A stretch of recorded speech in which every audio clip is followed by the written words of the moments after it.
시청자 여러분 안녕하십니까.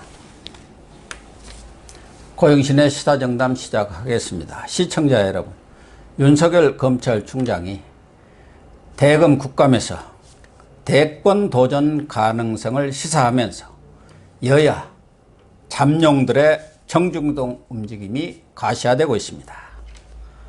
윤석열 대망론의 가능성과 여야 대권 주자들의 물밑 움직임, 정치 행보 짚어보도록 하겠습니다. 서정욱 변호사님 나오셨습니다. 서 변호사님, 지난 22일 대검 국감에서 윤석열 총장이 퇴임 후에 국민과 사회를 위해서 봉사할 수 있는 기회가 무엇인지, 어떤 일이 있는지 천천히 생각해 보겠다, 이렇게 완곡하게 표현을 했습니다마는 정치권이라든가 국민들도 대권 도전 가능성을 내비친 것으로 이해를 하고 있지 않습니까?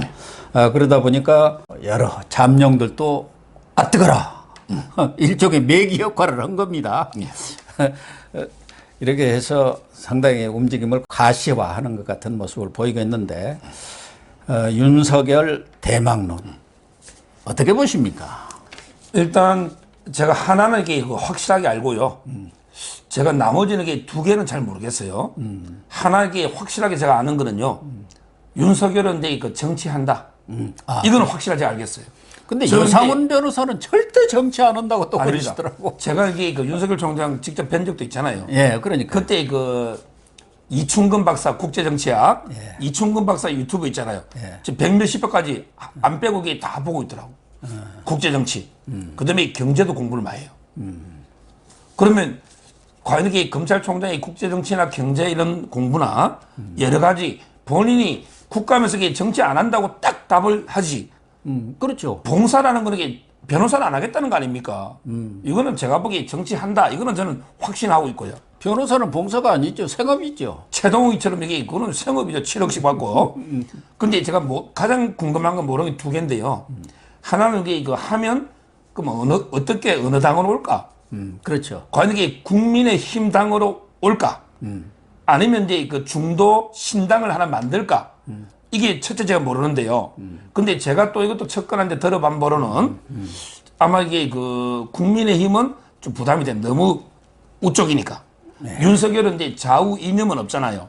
주로 정의나 공정을 이야기하거든요. 그래서 윤석열이가 가장 생각하는 참모들이 진중권, 그 다음에 금태섭, 그 다음에 뭐 당연히 나중에 하겠지만 한동훈, 이런 데 그 참모들. 그렇다면 이게 중도의 신당도 왜 진중권이나 금태섭이가 국민의힘 온다는 보장 없잖아요. 요런 데 그 신당을 만들어 할 가능성이 더 높아 보인다. 이런 데 그 제가 이야기를 들은 적이 있고요. 그 다음에 두 번째, 제가 또 모르는 게, 그럼 만에 하나인데 윤석열 총장이 국민의힘으로 왔다. 그러면 이게 과연 성공할 수 있을까? 아니면 제2의 반기문, 제2의 고건, 조금 더 높이 평가하면 제2의 유해창. 유해창도 대선은 대통령 못했죠? 후보만 됐잖아. 이런 데 그 실패한 세 명의 길을 걸을 것인가? 아니면 성공할 것인가? 이거는 제가 장담 못하겠어요. 왜냐하면 이게 윤석열 총장에 대해서는 국민의힘 내 비토 세력도 많잖아요.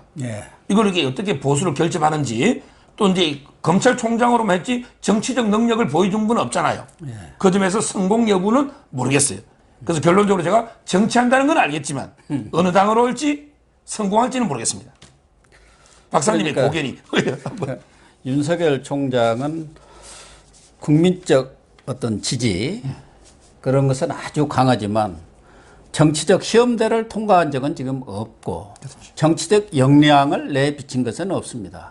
검사로서, 검찰총장으로서 정무적 감각은 아주 상당히 탁월하구나, 뛰어나다. 하지만 공직사회라는 것은 일정한 길이 닦여진 길이에요. 거기서 탁월한 능력을 충분히 발휘할 수 있지만 정치는 전혀 길이 없는 황무지거든요. 거기서 스스로 길을 개척해야 하는데, 지금 이해창의 길을 갈 것이냐 아니면 반기문의 길을 갈 것이냐, 두 가지 아니겠습니까? 이해창은 당으로, 그 당시 한나라당으로 들어가서 총재가 되고 거의 대권에 두 번 다 접근하다가 본인이 저는 자만했다고 보는 입장이고, 그때도 김윤환이라든가 이인재라든가 박찬종 이런 사람들을 잡으셔야 하는데 그런 사람들 없어도 충분히 대통령 된다고 오판을 한 거예요. 그래서 실패한 거 아니겠냐 하는 생각이 들고, 또 하나는 반기문 전 유엔 사무총장, 그분이죠. 인기는 오히려 지금 윤석열 총장보다도 더 컸죠.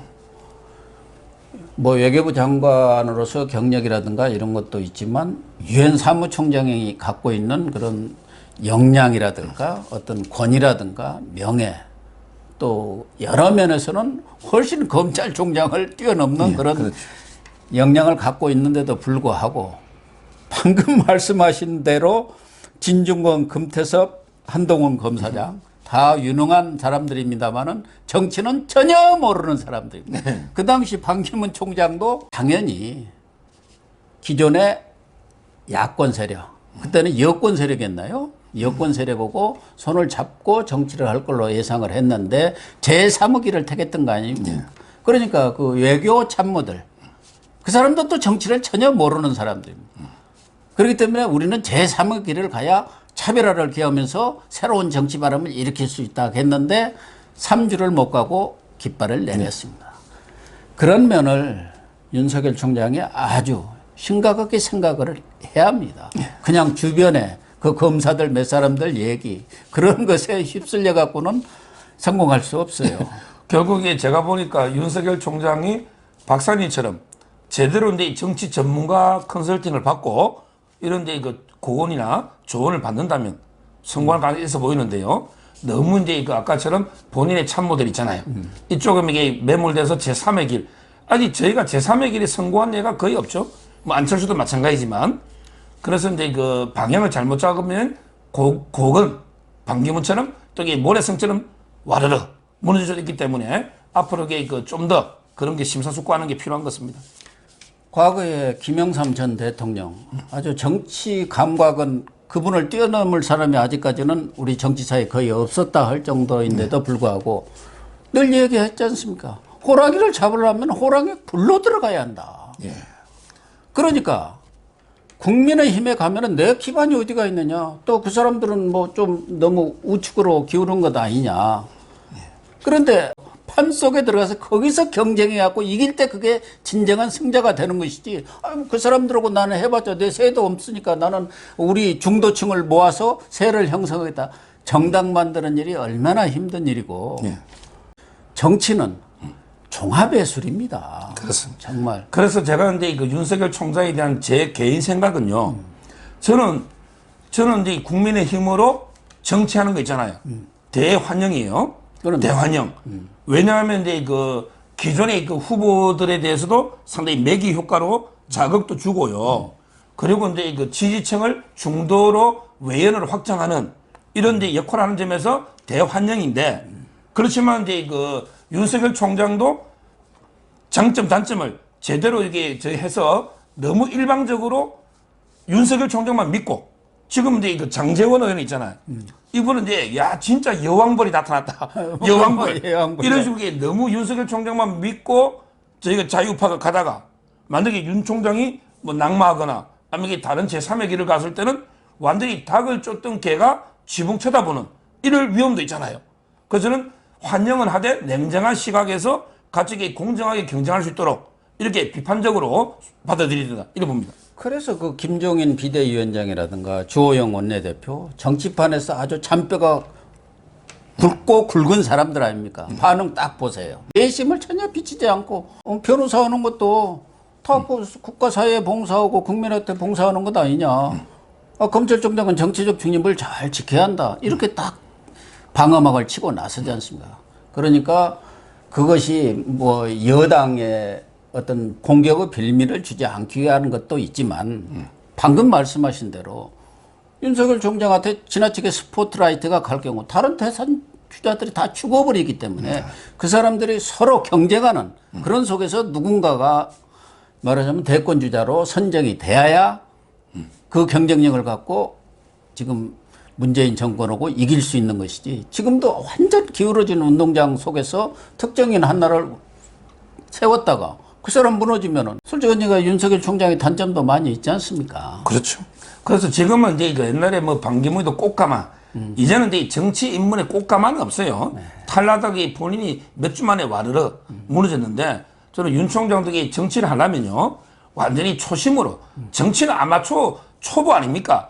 초심으로 이렇게 돌아오고 그래서 이제 공정하게 여러 후보와 경쟁을 통해서 본인의 이제 그 콘텐츠라든지 이걸 이렇게 보여주면서 커나가야지 무조건 이게 뭐 우리가 영입에 모셔오고 꽃가마 태워서 이걸 기대해서는 성공이 어렵다. 그 점을 이게 윤 총장께도 제가 좀 고언을 드리는 거예요.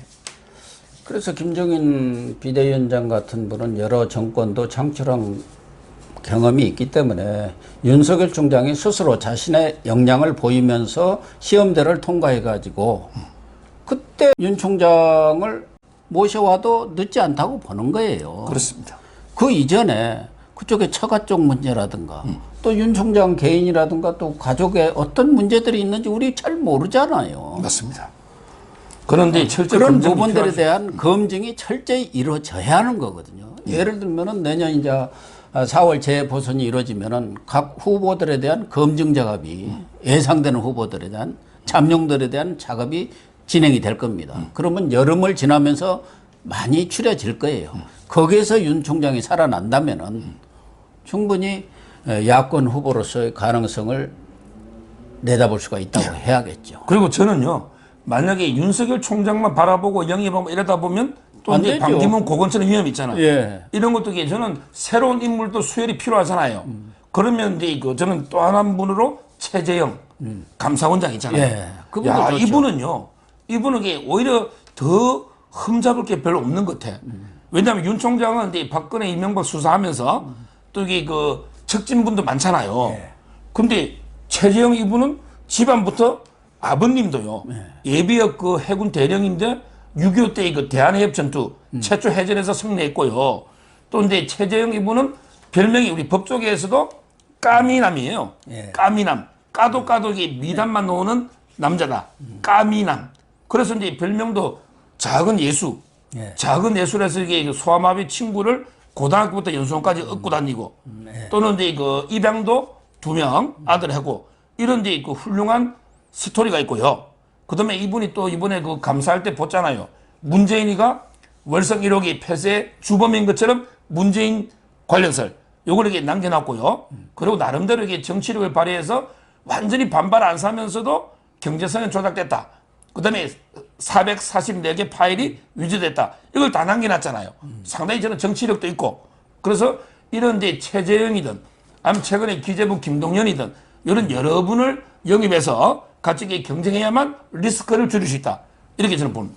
예, 옳은 판단입니다. 저는 김동연 전 부총리 같은 분은 서울시장 야권 후보로서는 아주 적임자라고 보는데 본인으로서는 선뜻 의견 표명을 하기가 어려울 겁니다. 왜 그러냐면은 지금 국민의힘 내에서도 여러 사람, 열 손가락도 부족할 사람들이 지금 경선에 뛰어들겠다고 하는 상황 속에서 김동연 전 부총리로서는 과거처럼 뭐 당의 총재라든가 확실한 오너가 있어가지고 낙점을 해가지고 영입하는 그런 모양새가 아닌 한 거기 들어가서는 경선에서 이길 가능성이 없지 않습니까? 그렇기 때문에 신중한 것 같은데 사실은 이런 분 정도는 페이버를 줘가지고 모셔오는 게 저는 적절하지 않나 하는 생각도 들고. 아, 근데 김동연 이분은 제가 기재부 고은 변호사를 강만수 장관 때부터 했거든요. 그 저도 이게 복권 의원도 좀 오래 해가지고 좀 알고 최근에 그 동정을 좀 들어보니까 상당히 김동연 이분도 정치에는 관심이 있는 것 같아요. 근데 문제는 뭐 선임, 중이 제 머리 못 깎잖아요. 근데 본인이 먼저 관심했다가 나중에 뭐 반발 오고 이러면 안 되잖아요. 그렇죠. 그래서 좀 예우를 갖춰가지고 삼고초려 해줬었으면 이런 데 속마음은 있는 것 같은데요. 근데 문제는 이제 그 경선 때문에 또 다른 후보들이 많잖아요. 과연 이게 단독으로 이게 전략공천 삼고초려가 될지 따라서 저는 조금 이게 김동연 이분도 좀 정치를 하겠다면 본인이 이게 약간 그 뭐 손상이 있더라도 최면에 본인 스스로에게 저는 들어와서 경선부터 밑바닥부터 좀 이게 뛰면 어떨까 이런 생각은 들어요. 기존에 홍준표 무소속입니다만은 사실은 저는 빨리 국민의힘에 입당을 시키는 것이 옳다고 보는데 강력한 대권 주자라고 봐야죠. 가능성이 있는 분이시고 오세훈 전 서울시장이 원탁 회의를 이렇게 제안을 했지 않습니까? 뭐 홍준표, 또 원희룡, 유승민 뭐 이런 분들하고 같이 힘을 모아가지고 김종인 비대위원장은 딴 생각을 하고 있는 것 같으니까 우리도 좀 결집을 해서 과시를 하자. 그래서 국민들한테 강력하게 인상을 심어주자 뭐 그런 것 같은데 지금 오세훈 의원의 그런 원탁에는 별 호응이 없는 것 같아요. 안철수 국민의당 대표도 뭐 별 얘기가 없고. 일단 이 원탁 회의에 대해서 그 원희룡 지사는 아예 명시적으로 거부했고요. 네. 그다음에 그 홍준표 대표만 지금 무소속이니까 좀 관심을 보이고 있고요. 근데 여기서 제가 좀 두 가지를 지적하고 싶은 게요. 아까 이제 박사님 말씀처럼 홍준표 대표의 복당이잖아. 저도 찬성입니다. 네, 왜냐하면 이게 제가 옛날에 밀양 고향은 안 되지만 그 김두관이하고 할 때요. 그때는 이게 경선 기회를 줘야 된다. 자 이렇게 방송을 여러 번 했거든요. 네. 그 점에서 저는 홍준표 대표를 이게 왜 복당 안 시키느냐 말이에요. 어느 정도 팬덤층이 한 3, 4%라도 약간 있잖아요. 그 점에서 저는 이제 개인적으로 홍준표 노선을 비판했지만 그렇지만 이제 그 당에 들어와서 활기를 그래야 경선이 흥행될 거 아닙니까? 그렇죠. 그 점은 찬성하고요. 그다음에 두 번째 제가 이 명단에 좀 불만이 있는 게 있어요. 또 어떤 분이 제가 또 황교안 대표 이야기하면 야 서정욱이는 아직 황교안이냐고 계속 이 비판하는 댓글이 많이 달리는데 자 지지율도 보니까 오늘 제가 4개 기관 있잖아. 뭐 코리아 리서치하고 거기 보니까 이제 그 안철수하고 홍준표는 한 3, 4% 돼. 예. 근데 그다음 2%가 그래도 황교안 대표입니다. 예. 아니 오세훈이는 있나요? 원희룡도 이게 1% 아닙니까? 예. 근데 황교안 대표도 일정 지지율이 나오고 그다음에 이 5명이 전부 이게 탄핵파 아닙니까? 전부 탄핵 찬성했던 사람이잖아. 예. 그렇다면 이게 저는 친박에서도 황교안 대표가 근데 물론 지금은 이게 그 책임을 지고 자수하는 상태지만 아직까지 그 기회는 저는 한번 줘야 된다고 생각한다면 6인 회의를 하지 왜 굳이 황교안만 빼고 5인 회의를 하냐. 이런 그래야만 이게 탄핵이든 또는 이게 탄핵 찬성 반대 그다음에 그 친박 비박을 좀 아우르는 이게 필요하지 않나 이런 생각이 들어요. 유승민 의원도 본인은 이미 뭐 대권 도전을 사실상 한 것이죠. 그리고 여의도에 지난달인가 사무실도 개설을 했고 또 카페까지 열어가지고 거기에 이제 자기 뭐 전진기지 비슷하게 이렇게 사랑방 모임 비슷한 것을 하고 있는 것 같은데 김종인 대표도 며칠 전에 그 카페에도 또 방문을 했더라고요. 근데 또 유승민 전 의원도 최근에는 또 이재명 경기지사하고도 정책 논전을 아주 세게 벌이고 있습니다. 문재인 정권의 그런 경제 실패라든가 또 실업 뭐 여러 가지 문제들을 지적하니까 또 이재명 경기지사가 거기에 대해서 반박을 하고 났으니까 또 유승민 전 의원이 또 거기에 재반박을 하는 등 말하자면 자기 알리기 둘이 다 뭐 이렇게 자꾸 설전을 벌이고 논쟁을 할수록 국민들한테 인식이 많이 되는 거 아닙니까? 말하자면 노이즈 마케팅 비슷한 것을 하고 있어요. 이게 저는 언론이 좀 문제인데요. 언론이 저희 보수 후보들 동정은 보도를 안 하고요. 꼭 이 이재명이나 저 좌파 후보가 싸워야만 보도를 해줘요. 아니, 옛날에 기울어진 운동장 아닙니까? 원희룡 지사도 있잖아요. 예. 원희룡 지사도 이게 이재명하고 기본소득 논의를 막 하니까 보도를 좀 해주더니 지금 이제 우리 그 유승민 네. 이 의원들이 이제 이재명이하고 일자리라든지 경제가 싸우니까 좀 보도가 되는 이게 언론이 좀 문제고요. 그다음에 유승민 의원이 이제 그 하우스죠, 하우스. 거기 그 대표가 오신환이라고 저하고 친한 오랜 친구입니다. 아, 그런가요? 오신환. 근데 뭐 하우스는 자기들은 특정인의 사조직이 아니라 하지만 그 구성원들이 전부 친 유승민께 맞고요. 전진 기지죠. 그리고 이제 그 태영 빌딩에 사무실로 내고요. 또 이제 다음 달에 그 김무성 대표 하는 이제 마포 포럼에도 가거든요. 상당히 그 활발한 유승민 의원에게 행보를 하고 있는데 저도 이제 유승민에 대해서도 저는 개인적으로 제가 지지하지는 않습니다. 예. 옛날부터 이게 탄핵부터 그렇지만 이제 그 우리가 경선 흥행이라든지 예. 또는 이제 그 외연 확장 여러 가지 측면에서 활동을 열심히 하는 건 좋다. 그래서 저희가 선의의 경쟁을 해보자 이렇게 제가 말씀드리는 거예요.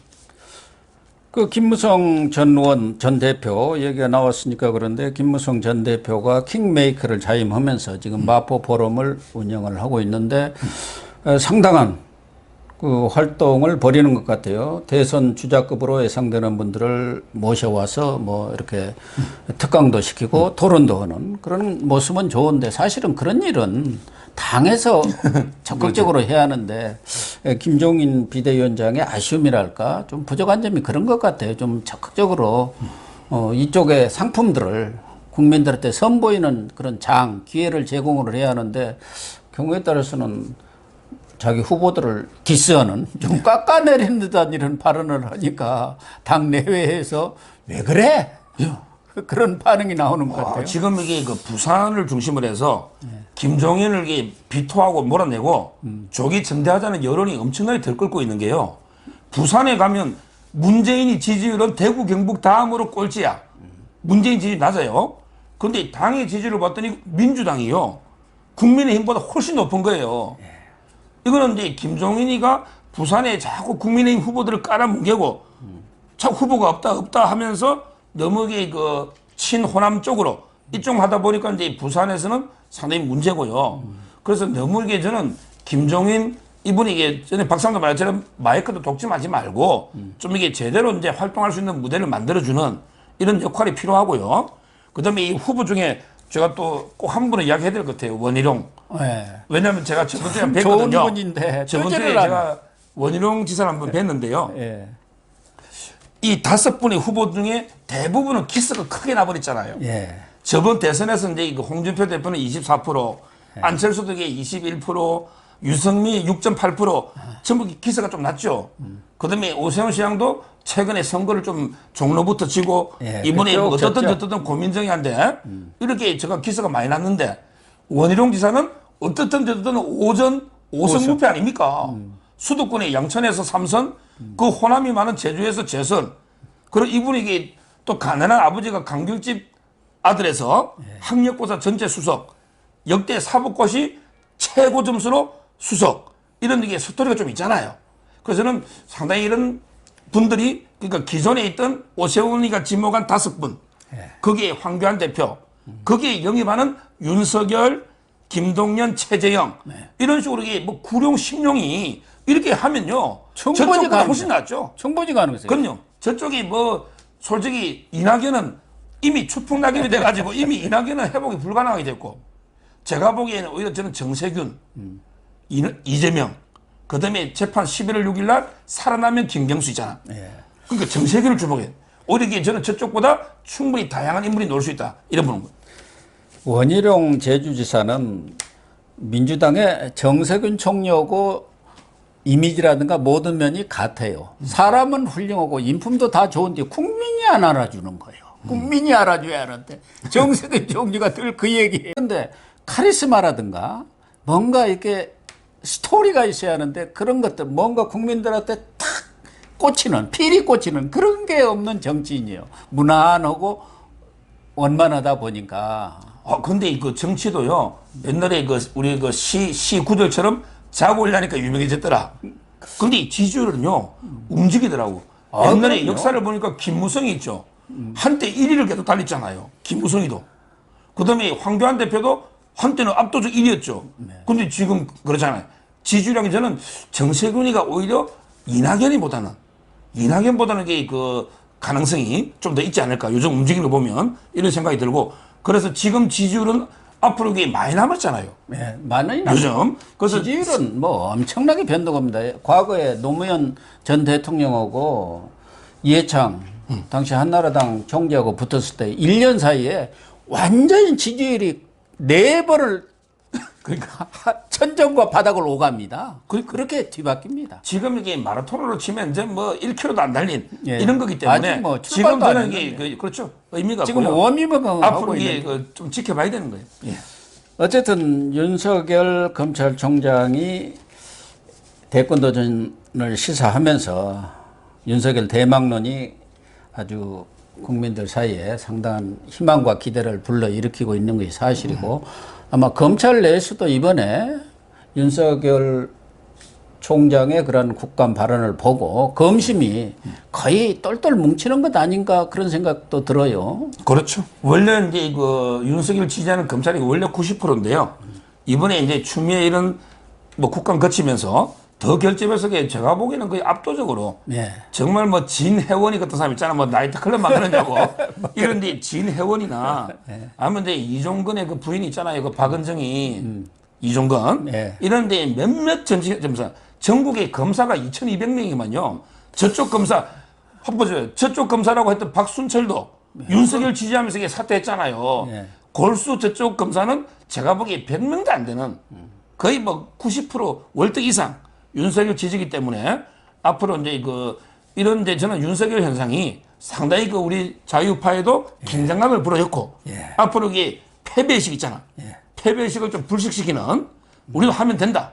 이런 점에서는 상당히 긍정적인 효과를 가져온다. 이런 봅니다. 네, 시청자 여러분.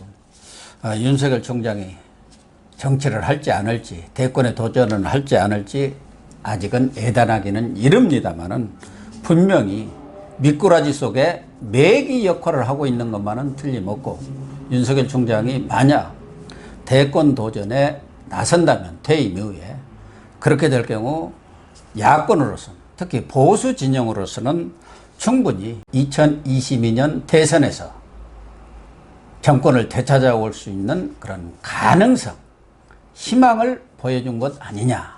그렇게 예상을 해도 틀림이 없다고 생각을 합니다. 계속 윤 총장의 행보 지켜보도록 하시죠. 시청해 주셔서 감사합니다. 감사합니다.